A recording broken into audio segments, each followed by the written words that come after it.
Hello everyone, আমার নাম শ্রেয়া। তোমরা তো এতদিন জেনে গিয়েছো আমি একটা প্ল্যাটফর্মের সাথে যুক্ত আছি, জ্ঞানীমান প্ল্যাটফর্মের সাথে। আজকে আমার জীবনে কিছু গল্প তোমাদের সাথে শেয়ার করবো। আমার বয়স 20 বছর, আমি একজন কলেজ স্টুডেন্ট। আমি সাধারণ ঘরের একটি মেয়ে। আমার বড় বড় কোনো স্বপ্ন নেই, তবে একটা স্বপ্ন আছে। সেই স্বপ্নটা আশা করছি সব মেয়েরই আছে, যে বাবা মায়ের পাশে দাঁড়াবে একটা ছেলের। ছোটবেলা থেকে দেখেছি বাবা মা আমাদের জন্য কতটা পরিশ্রম করে, নিজেদের ইচ্ছেগুলোকে জলে ভাসিয়ে দিয়ে আমরা কি করে ভালো থাকবো, কি করে আনন্দে থাকবো, আমাদের চাওয়া আমাদের পাওয়া সবকিছুগুলোকে আমাদের বাবা মাগুলো আমাদের হাতে তুলে দিয়েছে।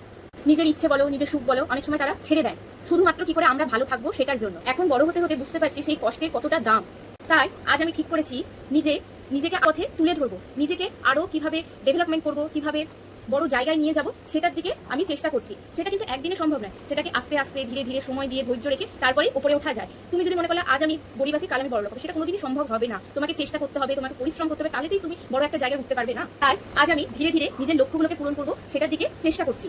আমি জানি একদিনে কোনো কিছু বদলানো সম্ভব হয় না, জীবনে প্রতিদিন একটু একটু করে সময় দিলে ঠিক একদিন তোমার সময়ও ভালো আসবে।